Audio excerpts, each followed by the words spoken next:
Hello दोस्तों, जय श्री राधे। आइए सुनते हैं नया प्रसंग। दिल्ली की लड़की मुझे बचाओ कहानी। आज मौसम खराब होने की संभावना है। घर वाली दोपहर को में के गई थी। रात के 9 बजने वाले हैं, अभी तक लौट कर नहीं आई। तभी मोबाइल में बेल बजी। मैंने तुरंत मोबाइल उठाकर कॉल रिसीव किया। बीवी ने उत्तर दिया, शायद आज मौसम खराब है, रास्ते में बहुत जाम मिलेगा, इसलिए मैं कल सुबह आ जाऊंगी। भूख लगे तो खाना बाहर से खा लेना। मैंने मोबाइल में से खाना ऑर्डर कर दिया। 20 मिनट बाद एक मरियल सा आदमी साइकिल चलाता हुआ मेरे पास रुका। वह कुछ पूछता है इससे पहले मैंने ही कह दिया मैंने ही खाना मंगवाया था। उसने एक मैसेज किया और मुझसे OTP नंबर मांगा। मैंने OTP नंबर बता दिया। अचानक तेज बारिश की बौछार शुरू हो गई। वह खाना लाने वाला आदमी कुछ सोचता इससे पहले मैंने उसे अपने कमरे के भीतर ले जाते हुए बोला, जब तक बारिश हो रही है अपने कमरे में ठहर सकते हैं। मुझे बड़ी खुशी हो थी क्योंकि मैं कमरे में अकेला था। मैंने उसे बताया, आज दोपहर को मेरी बीवी बच्चों को लेकर अपने मायके गई हुई है, कल सुबह तक ही लौटेगी। वह एक कुर्सी में बैठकर मेरा मुंह ताकने लग गया। मैंने प्लेट में खाना निकाला, उससे कहा, भाई साहब आप भी मेरे साथ खाइए। पहले तो वो मना करने लग गया, लेकिन मैं ज़बरदस्ती करने पे उसने एक रोटी उठा ही ली। मुझे बड़ी खुशी हुई कि मैंने रोटी खाते हुए पूछा, आप अपना परिचय नहीं देंगे? मैं फेसबुक में कहानी लिखता हूँ, शायद अपनी आपकी स्टोरी भी फेसबुक में लिख दूँ। उसने बताया, मेरा नाम दीपक है।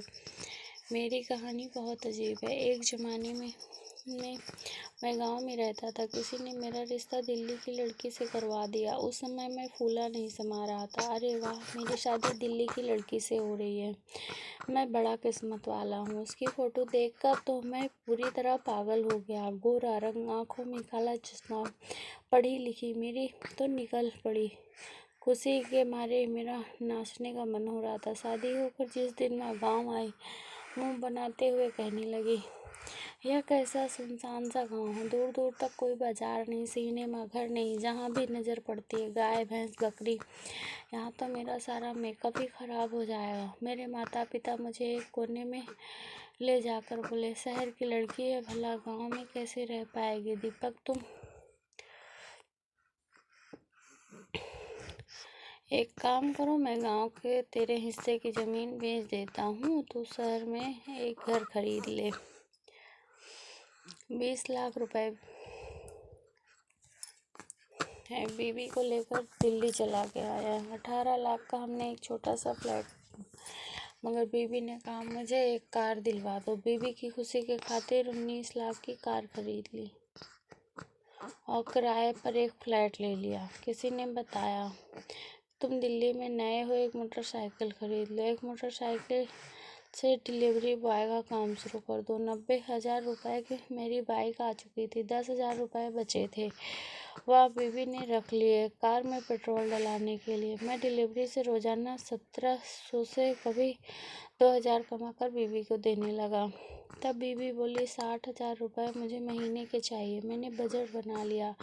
20,000 रुपये फ्लैट का किराया, 10,000 रुपये मेरी शॉपिंग, 15,000 रुपये का राशन, 5,000 रुपये उसका पेट्रोल। हम दोनों ही कार और बाइक के लिए 2,000 कमाने के लिए मैं सारा दिन बाइक लेकर दौड़ता भागता। कभी रात के 11 बजे जाते थका हारा घर आता तो बीवी आराम से सोई हुई मिलती। एक सप्ताह बाद मैं रात 11:30 बजे डिलीवरी काम ख़त्म करके घर पहुंचा तो बीवी मुंह फुला कर बैठी थी और कहने लगी,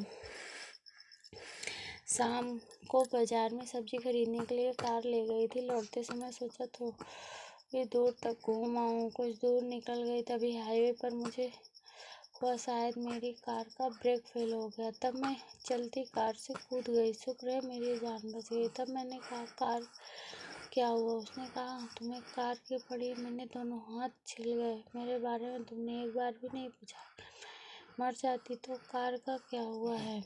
कार तो नहीं आ सकती। वैसे वह कार का रंग मुझे पसंद ही नहीं था। वही कार बार बार मोहल्ले में लेकर घूमा तो मोहल्ले इज्जत करती। मैंने उसी रात गांव में बाबूजी को बताया कि मुझे 20 लाख रुपए चाहिए। 20 लाख का बाबूजी कांपने लग गए। दूसरे दिन मैं